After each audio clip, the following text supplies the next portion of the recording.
Setelah Perang Dunia Pertama berakhir, terjadilah krisis keuangan terbesar di dunia. Semenjak saat itu, sistem keuangan, sistem perbankan, bursa saham mengalami perbaikan-perbaikan yang sangat berbeda jauh dari sebelumnya. Perang dan resesi ekonomi membuat pembaharuan di dunia keuangan adalah imbas positifnya. Kita pasti setuju bahwa pressure atau tekanan dalam hukum fisika merubah karbon menjadi berlian. Intinya adalah adanya tekanan. Benda tak bernilai seperti karbon ditekan di pressure jadi benda paling bernilai sedunia yang namanya berlian. Jadi tekanan jangan pernah ditakuti. Masalah jangan pernah ditakuti. Semuanya harus dihadapi. Tekanan Perang Dunia menghancurkan seluruh dunia. Namun sejak selesai Perang Dunia Kedua, kecepatan pembangunan teknologi ada dalam kecepatan penuh yang membuat dunia seperti saat ini sangat maju dibandingkan 100 tahun yang lalu. Kemajuan umat manusia dalam 5.000 tahun dicapai hanya dalam 100 tahun. Sejak Perang Dunia Kedua juga ada New World Order yang bercita-cita mulia untuk tidak ada lagi Perang Dunia Ketiga. Ingin membuat dunia damai. Dan New World Order tadi di bawah kendali negara pemenang Perang Dunia Kedua, yaitu Amerika dan sekutunya. Lalu, sejak tahun 2013, dunia punya penantang baru, penantang New World Order, namanya Tiongkok. Selama 300 tahunan, Tiongkok menguasai perdagangan. Tiongkok kemudian dikerjain sama Eropa di awal abad 20, dihajar Jepang, sehingga dalam 200 terakhir, penjajahan Eropa membawa kemunduran bagi Tiongkok. Deng Xiaoping kemudian punya ambisi besar, yaitu rebut kembali perdagangan dunia di bawah kendali Tiongkok. Dan kemudian faktanya adalah dalam 40 tahun, sejak tahun 1989 hingga saat ini, Tiongkok membuktikan telah menjadi negara perdagangan nomor 1 di dunia lagi. Menjadi negara kedua terkaya di bawah Amerika. Dan di tahun 2013, Tiongkok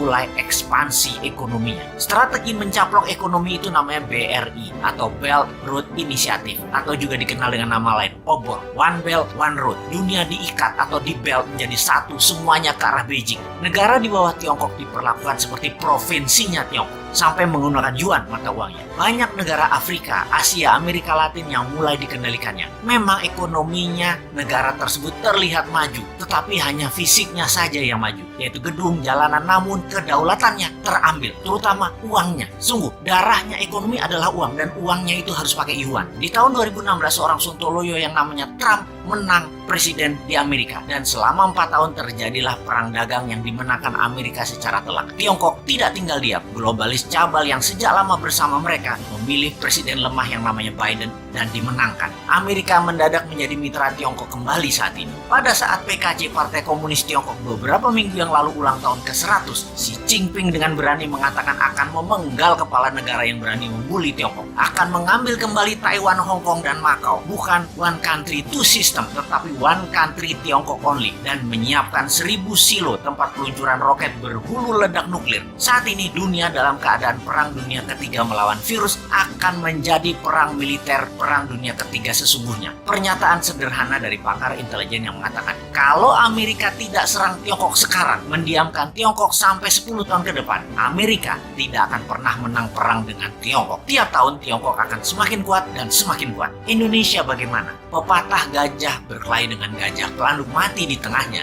Jangan sampai terjadi. Amerika dan Tiongkok berperang, jangan sampai Indonesia jadi pelanduk mati di tengahnya. Kita harus segera berdaulat. Ambil kesempatan ini untuk berdaulat. Inilah masa yang tidak ada lagi yang terbaik dibandingkan masa ini. Pertama, Bappenas membuat perhitungan dengan rinci. Berapa cost accountingnya untuk Indonesia menjadi negara superpower di tahun 2045? Berapa biayanya? Buat 3 step. Menjadi negara berdikari di tahun 2025, menjadi negara maju 10 tahun kemudian dengan dasa chip hingga tahun 2035, dan menjadi negara superpower di tahun 2045. Step pertama adalah menjadikan Indonesia negara berdikari, mampu berdiri di atas kaki sendiri hingga tahun 2025. Memerlukan uang katakanlah 6.000 triliun, yang 50%-nya untuk UKM ekspor dan ketahanan pangan. Sisanya untuk kesehatan dan sarana tempat tinggal serta jalanan distribusi. Kita printing rupiah biru, rupiah baru yang masa berlakunya 10 tahun. Dalam 6 bulan ini, sampai akhir tahun 2021, hitung rinci dan gelontorkan mulai awal tahun 2022 dengan kecepatan penuh dan secepatnya kepada UKM-UKM. Lihat hasilnya bagaimana strategi New Mind ini akan menghasilkan karya, yaitu Indonesia negara superpower.